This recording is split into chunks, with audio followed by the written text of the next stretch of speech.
1948년 대한민국은 육군과 해군을 발족시키고 1949년 공군이 창설되며 현재까지 이어지는 3군 체제를 갖추고 있습니다. 여기까지만 이야기를 하면 섭섭해하는 부대가 하나 있는데 바로 해병대이죠. 하지만 현실은 국군 조직법상 해군에 해병대를 둔다는 조항에 의거 어디까지나 해군의 산하부대이며 해병대 사령관은 해군 참모총장의 명을 받아 해병대를 지휘감독하게 되어 있습니다. 이런 현실에 항상 독립을 주장하던 해병대에게 희소식이 있는데요. 바로 해병대의 독립을 골자로 한 법안이 발의되었으며 심지어 특수부대의 대명사인 육군의 특전사와 합병한 이름하여 해병특수군으로 말입니다.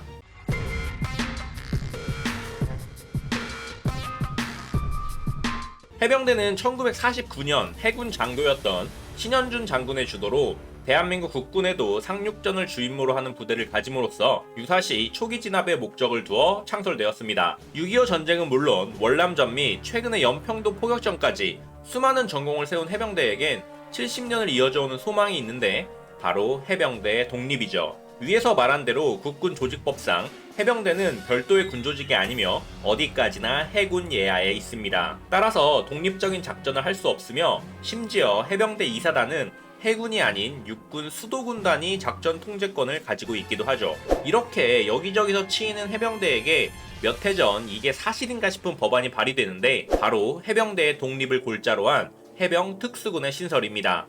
이를 통해 현재 3군 체제에서 해병특수군을 포함한 4군 체제로 전환하는데 해병특수군은 주적인 북한의 10만 특수군의 위협을 억제하고 유사시 해병특수군의 침투 및 상륙작전을 실효적으로 수행하기 위함을 그 목적으로 하고 있습니다. 이 법안을 누가 발의했느냐?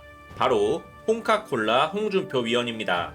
태영호, 배현진 의원 등과 함께 발의한 법률안인데 힘을 바탕으로 한 무장평화를 도모하며 북핵에 대한 위협에 대비함과 동시에 해병 특수군의 임무에 맞는 장비를 도입하는 내용이 가장 핵심으로 볼 수 있습니다. 그동안 해병대에서 가장 큰 불만으로 여기던 문제인 독립 문제와 더불어 열악한 지원에 대한 이야기까지 완전 해병대 맞춤형 법안인데 다만 해병대를 단지 이름만 바꾸어 독립시키는 것이 아닌 육군의 특전사 및 해군, 공군 특수부대와 합병하여 해병 특수군을 창설한다는 계획이죠. 일단 단순히 그림만 놓고 보면 굉장히 멋있긴 합니다.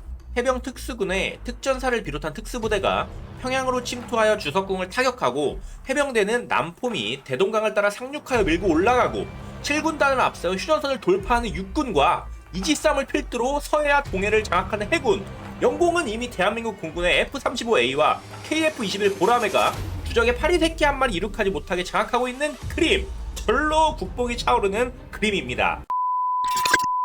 물론 이 모든 것은 주적의 위협이 선제되었을 시 벌어지는 것으로 저는 절대 전쟁 옹호론자가 아닙니다. 다만 정규군의 성격을 가진 해병대와 특수부대인 특전사 및 해공군 예하의 특수부대를 통합하여 운용하는 사례는 전 세계적으로 찾아보기가 힘듭니다.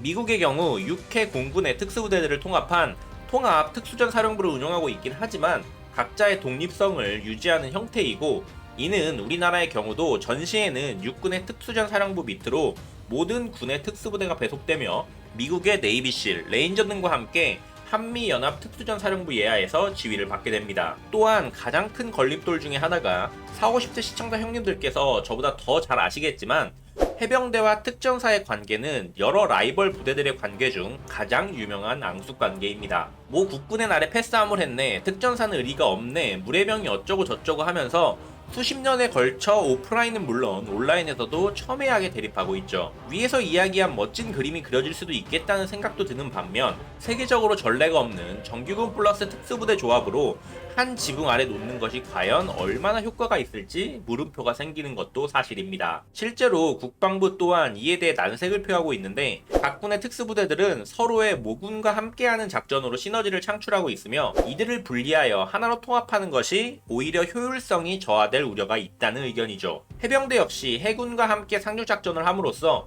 그 본연의 역할을 다할 수 있다는 의견입니다. 본 법안이 발의된 국방위원회 검토보고서 역시 서로 간의 임무가 상이한 해병대와 특수부대 간의 통합은 작전에 어려움을 발생시킬 수 있다는 의견이 있었습니다. 사실 이 내용은 몇 해 전부터 거론되던 주제였으나 이 법안을 발의한 홍준표 위원이 무소속에서 최근 복당을 하고 국방위에서 산업통상자원중소벤처기업위원회, 아무튼 소위 산자위로 옮겨간 뉴스를 듣게 되었기에 이 법안의 현황을 찾아본 데서부터 시작된 컨텐츠입니다. 저는 정치에 대해서는 아무것도 모릅니다.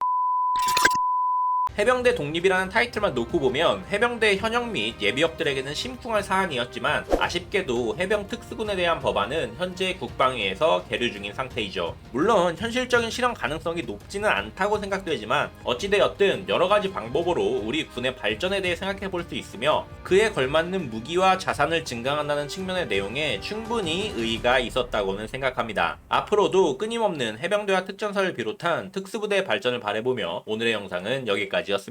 앞으로도 재밌는 군대 이야기를 듣고 싶으시다면 구독과 좋아요, 알림 설정까지 부탁드리겠습니다. 감사합니다. 오대기였습니다. 진군!